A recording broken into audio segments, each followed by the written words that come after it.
அன்புள்ளம் கொண்ட நண்பர்கள் அனைவருக்கும் எனது பணிவான வணக்கங்கள். என் பேர் அனந்த நாராயணன். ஒவ்வொரு ராசிக்கும் ராசி பலன்கள் அப்படின்னு சொல்லலாம் அப்படின்றதான் இந்த பதினுடைய முக்கியமான நோக்கமே. நமக்கு என்னென்னா நேத்திக்கு தெரியும், பாஸ்ட் நம்ம எல்லாருக்கும் தெரியும், இப்போ என்ன நடக்குதுன்னு தெரியும். ஆனால் எல்லாருக்குமே எதிர்காலம் எப்படி இருக்குது அப்படின்னு தெரிஞ்சுக்கல எப்போவுமே ஒரு ஆர்வம் உண்டு. இதோ நமக்கு தெரிஞ்ச அளவில் எல்லாருக்கும் நாளைக்கு எப்படி இருக்கும்னு சொல்லி ஒவ்வொரு ராசிக்கும் நம்ம சாஸ்திரங்கள் படி வேத ஜோதிட முறைப்படி எப்படி இருக்குன்னு பார்க்க போகிறோம். வாங்க வீடியோக்குள்ள போய் பார்க்கலாம். அன்புள்ளம் கொண்ட கடகராசி அன்பர்கள் அனைவருக்கும் எனது பணிவான வணக்கங்கள். இந்த கடகராசி இருக்கு இல்லையா, அது வந்து காலபுருஷ தத்துவத்தில் 4வது வீடாக இருக்குது. இந்த ராசிக்கு அதிபதி சந்திரன். இந்த ராசியில் இருக்கக்கூடிய நட்சத்திரங்கள் புனர்பூசம் 4ஆம் பாதம், பூச நட்சத்திரம், ஆயில்ய நட்சத்திரம், இதெல்லாம் வந்து இந்த ராசியில் இருக்குது. இந்த ராசி வந்து ஒரு சரராசி. பொதுவாக பார்த்திங்கன்னா இப்போ நம்ம சொல்கிறோம் இல்லையா, செலஸ்டியல்னு இருக்குது. செலஸ்டியலில் நம்ம வந்து சித்திரையும் ஐப்பசியும் நம்ம ஒரு கணக்கில் வச்சுக்கிறோம். சித்திரை தான் வருஷ பிறப்புன்னு எடுத்துக்கிறோம், இந்த ஐப்பசி வச்சுக்கிறோம். ஆனால் நீங்கள் வெஸ்டர்ன் கண்ட்ரீஸில் பார்த்தீங்கன்னா கடக மகர ரேகை தான் சொல்கிறாங்க. செலஸ்டியலில் இதுதான் ஆரம்ப புள்ளியாக இருக்குது. அதனால் பொதுவாக வந்து நமக்கும் அது நம்ம புரிஞ்சுக்க முடியும். நமக்கும் அதை வேறு மாதிரி வச்சுருக்கோம். நமக்கு வந்து இது மகர மாதம் அப்படின்னு நம்ம சொல்கிறோம் இல்லையா, அப்போ தானே ஜான்வரி வருது. அது மாதிரி வந்து நமக்கு வந்து இது வந்து எப்படின்னா நமக்கு ருதுக்கள் அப்படின்னு வச்சுருக்கோம். தட்சிணாயனம் உத்தராயணம் அப்படின்னு சொல்லி வச்சுருக்கோம். இப்போ வந்து நமக்கு உத்தராயணம் அப்படின்றது வந்து இந்த மகர மாதத்துலேருந்து தொடங்கும். அது வந்து கடக மாதம் வரைக்கும் இருக்கும். கடகம் வந்து தக்ஷாயணம்னு சொல்கிறோம். ஸோ கடகமரைன்னு சொல்கிறதுக்கும் இது இருக்குது. ஏன்னா இதெல்லாம் வந்து சயின்ஸ் ப்ராக்டிக்கலாக நம்ம யூஸ் பண்ணக்கூடிய காலபுருஷங்கள் டைம் அதில் இருக்குது அப்படின்றத நீங்கள் புரிஞ்சுக்கணும். சரி, வாங்க நம்ம இப்போ இந்த வீடியோவில் வந்து எப்படி இருக்குது அப்படின்னு பார்க்க போகிறோம். பொதுவாக இந்த கடகராசி சந்திரனா பார்க்க கலையாக இருப்பாங்க. ஃபஸ்ட்டாக தான் எல்லா ராசிக்கும் சொல்ல நினைக்காதீங்க, எல்லாருமே பார்க்க நல்லா தானே இருக்கும். நீங்கள் பார்த்தீங்கன்னா ஆடு மாடெல்லாம் பார்த்தீங்கன்னா எல்லாமே ஒரே மூஞ்சிமா தான் தெரியும். இது ஏன்னு தெரியுமா உங்களுக்கு? நம்ம மூளையில் வந்து நமக்கு ஐடென்டிஃபை பண்ணுறதுக்கான அந்த நியூரோ வந்து இல்லை. அதனால தான் நமக்கு ஆட்டுக்கெல்லாம் வித்தியாசம் தெரியல. ஆனால் அந்த நியூரோலையே மனுஷனை அடையாளம் கண்டுபிடிக்குது, ஒரு மூளை அடையாளம் வச்சுக்குது இப்படின்னு சொல்லி. அதை வச்சு தான் இன்றைக்கி ஏஐலாம் மூஞ்சியெல்லாம் போடுறாங்க. ஸோ ஏஐயில் மூஞ்சியெல்லாம் போடும்போது இப்படி தான் ஃபேஸ் ஐடென்டிஃபிகேஷன் சொல்கிறாங்கல்ல, ஃபேஸ் பார்த்தோன்னே திறக்குது இல்லை, அந்த ஐடென்டிஃபிகேஷன் நமக்கு மூளை பண்ணுது. அதனால் நம்ம வந்து மனுஷன் தெரிஞ்சுக்க முடியும் அடையாளம். நேற்றுக்கு பார்த்தா இப்படி இருப்பார் அப்படி இருப்பார் அப்படின்னு சொல்லி. ஆனால் ஆடு மாடுன்னு நம்ம தெரிஞ்சிக்க முடியாது. இருக்குது, அதுக்கும் இருக்குது, பட் நம்ம தெரிஞ்சிக்க முடியாது. எதுக்கு சொல்ல வரேன் அப்படின்னா, இவங்களும் வந்து பேசிக்கலாக வந்து அழகாக தான் இருப்பாங்க. அப்போ அசிங்கமாக இருப்பாங்கன்னு ராசி இருக்கா சார் நீங்கள் கேட்கக்கூடாது. எப்படின்னா கலையாக இருப்பாங்கன்னா பார்க்குறது வந்து எல்லோரும் கவர்ச்சி பண்ணக்கூடிய, ஒரு சில பேர் கொஞ்சம் டல்லாக இருப்பாங்க, அது மாதிரியும் இருப்பாங்க. டிபெண்ட்ஸ், அவங்களுடைய ஜாதக விசேஷங்களாக இருக்குது. ஆனால் இந்த கடகராசிக்காரங்க எல்லாத்தையும் கலகலப்பாக பழகக்கூடியவங்களாக இருப்பாங்க, வெகுளியாக இருப்பாங்க எல்லாட்டையும். ஏன்னா வந்து இந்த ராசிக்கு வந்து மனோகாரகன் நம்ம வந்து சந்திரன். இதில் முக்கியமான விஷயம் என்னென்னா, இதே கடகராசிக்காரங்கள்லாம் ஒரு சில பேர் வந்து உமனா முஞ்சியாகவும் இருப்பாங்க.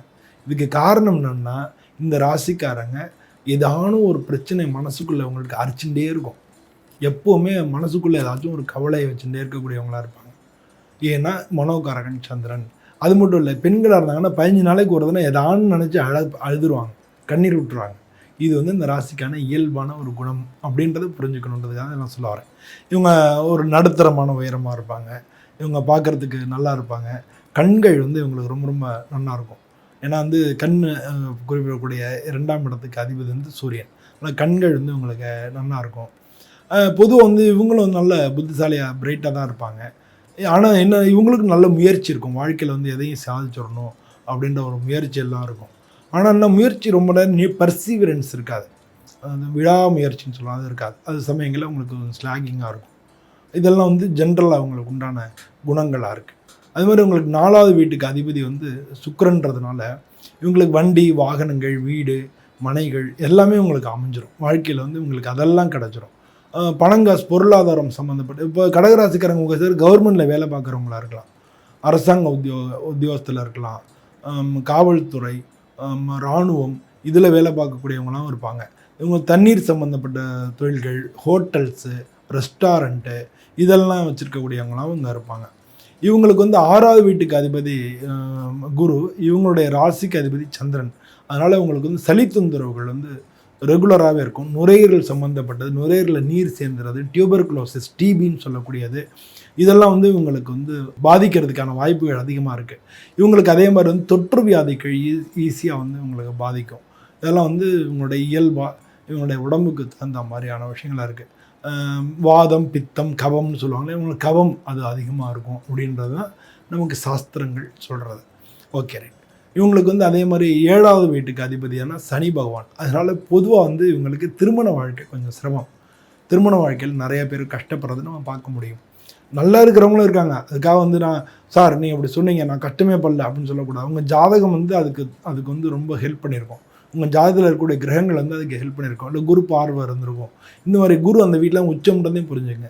உங்கள் ராசியில் குரு உச்சம். அப்போ குரு உச்சம் உங்கள் ராசியில் இருந்து சந்திரனும் அங்கே இருந்தாருன்னா கஜகேசரி யோகம்னு பேர். அப்போ வந்து திருமணத்துக்கு அப்புறம் நல்லாயிருக்கும் வாழ்க்கை. ஸோ இது மாதிரி வந்து டிபெண்ட்ஸ். அது வந்து ஒவ்வொருத்தருடைய ஜாதகத்தில் எப்படி இருக்குன்றதை பொறுத்து தான் தவிர ஒரே கண்ணோட்டத்தை பார்க்கக்கூடாது. ஆனால் நம்ம பொதுவான விஷயங்கள் இந்த ராசிக்காரங்களுக்கு பொதுவான விஷயங்கள்ன்ற ஆஸ்பெக்டில் நம்ம சொல்கிறோம். பொதுவாக வந்து உங்களுக்கு திருமண வாழ்க்கை கொஞ்சம் பிரச்சனையாக இருக்கும். லேட் திருமணம் நடக்கலாம், இல்லை திருமணம் ஆகி வந்து பிரிஞ்சு போய் இன்னொரு திருமணம் நடக்கலாம், இல்லாட்டா திருமண வாழ்க்கை பிரச்சனைகள்லேயே இருக்கலாம், இல்லை பிரிவினைகள் ஏற்படலாம். இதெல்லாம் இந்த ராசிக்காரங்களுக்கு இயல்பான விஷயங்கள். எல்லாம் அடிக்கடி வாக்குவாதங்கள் பிரச்சனைகள் ஏற்பட்டுட்டே இருக்கும். மனசில் நிம்மதி இல்லாத ஒரு கண்டிஷன்ஸ் இருக்கும். இது வந்து 7ஆம் வீட்டுக்கு அதிபதி சனி பகவான்றதுனால இப்போ நீங்கள் இது சாதாரண புரிஞ்சுக்கலாம். நீங்கள் இந்த ராசிக்கு அதிபதி சந்திரன் ஒயிட்டு, சனி வந்து பிளாக் இல்லையா, ஆப்போசிட் இல்லையா, அதனால் வந்து இந்த ரெண்டுக்கும் வந்து ஒத்துக்கிறது அப்படிங்கிறது கொஞ்சம் பிரச்சனைகளாக இருக்கும். இவங்களுக்கு 8வது வீட்டுக்கு அதிபதி வந்து சனி பகவான். சனி பகவான் 8ல் இருக்கிறதுனால இவங்க அதான் இந்த மாதிரி தசாபுத்திகள் சனி தசையெல்லாம் நடந்து இல்லை கோச்சாரத்தில் சனியெல்லாம் இருந்ததுன்னா குடும்ப வாழ்க்கையில் பிரச்சனை உண்டாகலாம். 8வது வீட்டுக்கு அதிபதி சனி பகவான்றதுனால பொதுவாக அவங்க கோர்ட்டு கேஸு வம்பு வழக்கு இதெல்லாம் மாட்டிக்கலாம். ஆனாலும் அவங்க சக்ஸஸ் ஆகிடும். கடைசியில் இவங்களுக்கு தான் வெற்றி கிடைக்கும். கோர்ட்டு கேஸில் போனாலும் கடைசியில் இவங்களுக்கு தான் வெற்றி கிடைக்கும். 9ஆம் வீட்டுக்கு அதிபதி குரு பகவான்றதுனால பொதுவாக அந்த ராசிக்காரங்க வெளிநாட்டுக்கு போனாங்கன்னா நல்லா இருப்பாங்க. வெளிநாட்டில் வேலை பார்க்கறதுக்கான வாய்ப்புகள் அதிகம் இருக்குது.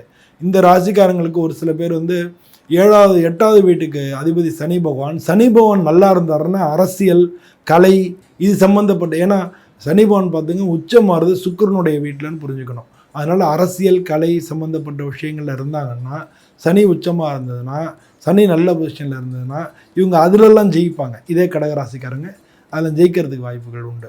இந்த மாதிரியான விஷயங்களையும் அவங்க இருப்பாங்கன்னு நம்ம புரிஞ்சுக்கணும். நம்ம அதே மாதிரி வந்து 9ஆம் இடத்துக்கு அதிபதி வந்து குரு அப்படின்றதுனால வெளிநாட்டில் போனாலும் அதுலேயும் வந்து இவங்க நல்லா சக்ஸஸ் பண்ணுவாங்க. இவங்க அதில் வந்து பெரிய லெவலில் வர்றதுக்கான வாய்ப்புகள் மிக அதிகமாக இருக்குது. வெளிநாட்டில் தான் முக்கால்வாசி பேர் வந்து இவங்க சக்ஸஸ் பண்ணுவாங்க. இவங்க 10வது வீட்டுக்கு அதிபதி செவ்வாய்ன்றதுனால இவங்க வந்து ஹோட்டல்ஸு, ரெஸ்டாரண்ட்டு, இராணுவம், மிலிட்ரி, போலீஸு இதிலெல்லாம் இவங்க வேலை பார்க்குறதுக்கான வாய்ப்புகளும் நிறையா. போலீஸில் வந்து இவங்க நல்லா சக்ஸஸ் பண்ணுவாங்க. போலீஸ் அதிகாரிகள் நிறையா பேர் வந்து கடகராசிக்காரங்களாக இருக்கிறதுக்கான வாய்ப்புகள் நிறையா இருக்குது. இவங்களுக்கு 11ஆம் வீட்டு அதிபதி சுக்கிரன்றதுனால பெண்களால் உங்களுக்கு எப்போவுமே நல்லது நடக்கும். பெண்கள் வந்து உங்களுக்கு எப்போவுமே ஆதரவு தரக்கூடியவங்களாக இருப்பாங்க. பெண்களால் நல்லது நடக்கும். பேங்க்கு, ஃபைனான்ஸு, ஃபேன்சி ஸ்டோர்ஸு இதெல்லாமே உங்களுக்கு நல்லாயிருக்கும். அது மட்டும் இல்லாமல் வீடு, வாகனங்கள்லாம் உங்களுக்கு நல்லபடியாக கிடைக்கும். இவங்க ரொம்ப கஷ்டப்பட வேண்டியதில்லை. வீடு வாகனத்தெல்லாம் உங்களுக்கு தன்னால் வந்து அமையும். இவங்களுக்கு வந்து 12வது வீட்டுக்கு அதிபதி வந்து புதன் அப்படின்றதுனால பொதுவாக வந்து இவங்க குடுக்கல் வாங்கல் அதில் வந்து ஜாக்கிரதையாக இருக்க வேண்டியது அவசியமாக இருக்குது. பிஸ்னஸ் சம்மந்தப்பட்ட விஷயங்களில் ஜாக்கிரதையாக இருக்கிறது அவசியமாக இருக்குது. இவங்க வந்து பிஸ்னஸில் வந்து எப்போவுமே பார்ட்னர்ஸ் சேர்த்துக்காமல் இருக்கிறது நல்லது. பார்ட்னரால் உங்களுக்கு நஷ்டம் உண்டாகிறதுக்கான வாய்ப்புகளும் அதிகமாக இருக்குது. பொதுவாக இந்த ராசியில் இருக்கக்கூடிய நட்சத்திரங்கள் அப்படின்னு பார்த்தோம்னா புனர்பூச நட்சத்திரம். இந்த புனர்பூசம் நட்சத்திரம் வந்து 4ஆம் பாதம் இதில் இருக்குது.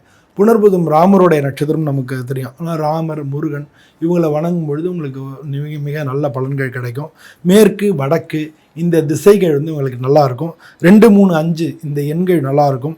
திங்கள், புதன், வியாழன் இந்த கிழமைகள் நல்லாயிருக்கும். வெள்ளை கலர், மஞ்சள் கலர் இவங்களுக்கு அதிர்ஷ்டம் தரக்கூடியதாக இருக்கும். மாதங்களில் வந்து ஆடி மாதம், கார்த்திகை மாதம், பங்குனி மாதம்லாம் இவங்களுக்கு நல்லாயிருக்கும். இதில் இருக்கக்கூடிய இன்னொரு நட்சத்திரம் அப்படின்னு பார்த்தா பூச நட்சத்திரம். இதுக்கு இவங்க வந்து முருகனையும் துர்க்கையும் வணங்கினா நல்லது. முருகன் அல்லாட்டி துர்க்கையை வந்து இவங்க எப்போவுமே ரெகுலராக வணங்குறது நல்லது.